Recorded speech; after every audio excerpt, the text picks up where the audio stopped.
Separate is never equal. Sylvia Mendez and her family's fight for desegregation by Duncan Tonatu. Sylvia had on her black shoes. They were shiny new. Her hair was perfectly parted in two long trenzas. It was her first day at the Westminster School. The halls were crowded with students. She was looking for her locker when a young white boy pointed at her and yelled, "Go back to the Mexican school. You don't belong here." For the rest of the day, Sylvia did not speak or introduce herself in her classes. She kept her head down when walking in the halls. When she got home that afternoon, she told her mom, Felicitas, what had happened. "I don't want to go to that school anymore. The kids are mean." "Sylvia," said her mother, "¿no sabes que por eso luchamos? Don't you know? Is why we fought." 3 years earlier, in the summer of 1944, Sylvia and her brothers, Jerome and Gonzalo Jr., and their parents had moved from the crowded city of Santa Ana, California, to a farm in nearby Westminster. Her father, Gonzalo Mendez, had labored for years as a field worker, picking grapes and oranges. Now he was leasing a farm. He was going to be the boss. On their new farm, they were going to grow asparagus, chilies, and tomatoes. As the summer came to an end and the first day of school neared, Aunt Soledad drove Sylvia and her brothers and their cousins, Alice and Virginia, to the local public school on 17th Street so they could enroll. Sylvia was going to enter third grade. Gonzalo was going to enter second, and Jerome first. What a handsome building, thought Sylvia, as they pulled into the parking lot. Tall trees lined the streets in front of the school. There was a playground with monkey bars and a red swing. When they walked into the school, they noticed that the hallways were spacious and clean. "I'm here to enroll the children in school," said Aunt Soledad when they arrived to the principal's office. The secretary gave Aunt Soledad two enrollment forms, one for Alice and one for Virginia, but she did not give her enrollment forms for Sylvia and her brothers. "They cannot attend the school," said the secretary. "They must go to the Mexican school." "Why do I have to go to the Mexican school?" Sylvia wondered. She was not Mexican. She was American. She spoke perfect English. Her father was from Mexico, but he had become a U.S. citizen. Her mother was from Puerto Rico, which was a U.S. territory. Aunt Soledad was upset. "But we all live in this part of town." Sylvia looked at her cousins. They had light skin and long auburn hair, and their last name was Vidauri. Their father was Mexican, but of French descent. Then she looked at her brothers and at her own hands and bare arms. She wondered, is it because we have brown skin and thick black hair and our last name is Mendez? "Rules are rules," said the secretary. "The Mendez children have to go to the Mexican school." "I will not be enrolling any of them, then," said Aunt Soledad, and she stormed out of the office, taking Sylvia and the other children with her. When they arrived home, Aunt Soledad told Sylvia's father what had happened. Mr. Mendez told her not to worry. It had to be a mistake. He would take care of it.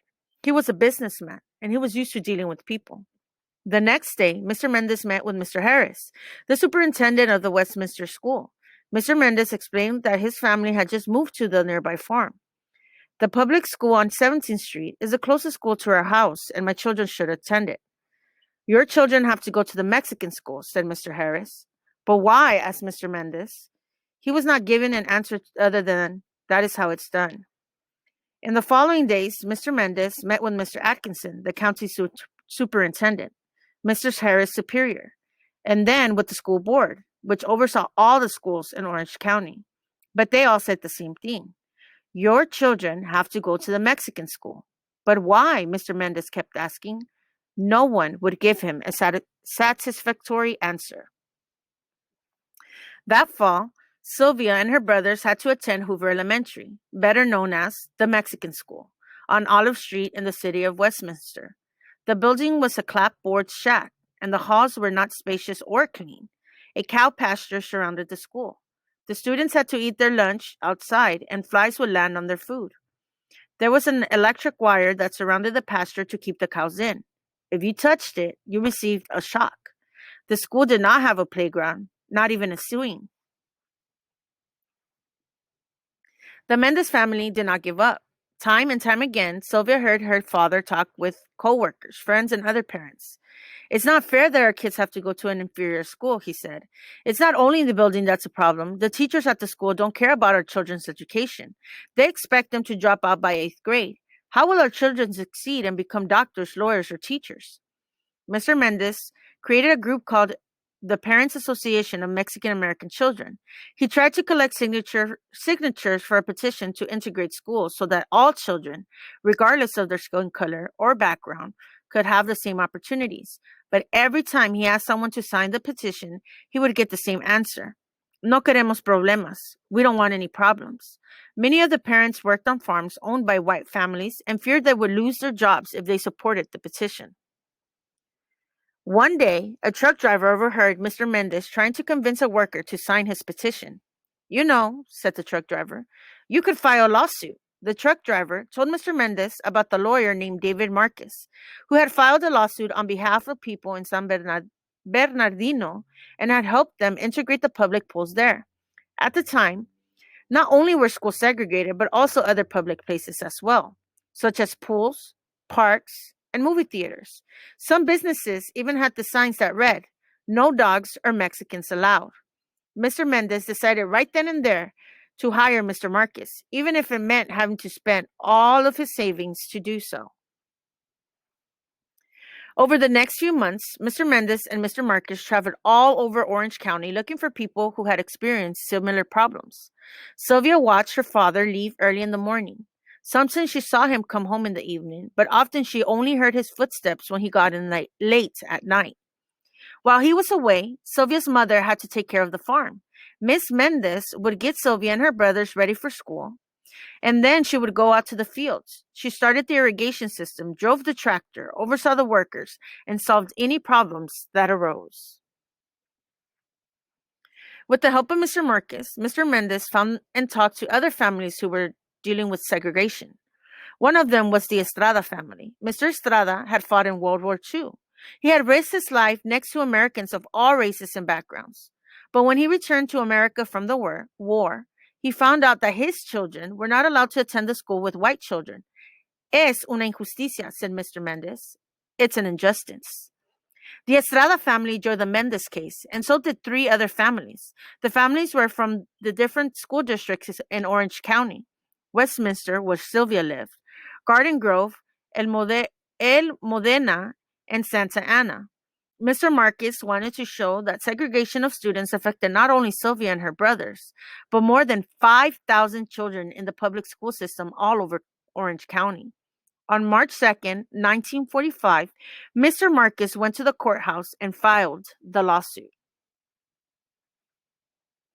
The trial was held at a courthouse in Los Angeles. Sylvia and her family dressed in their best clothes and sat in the courtroom to listen.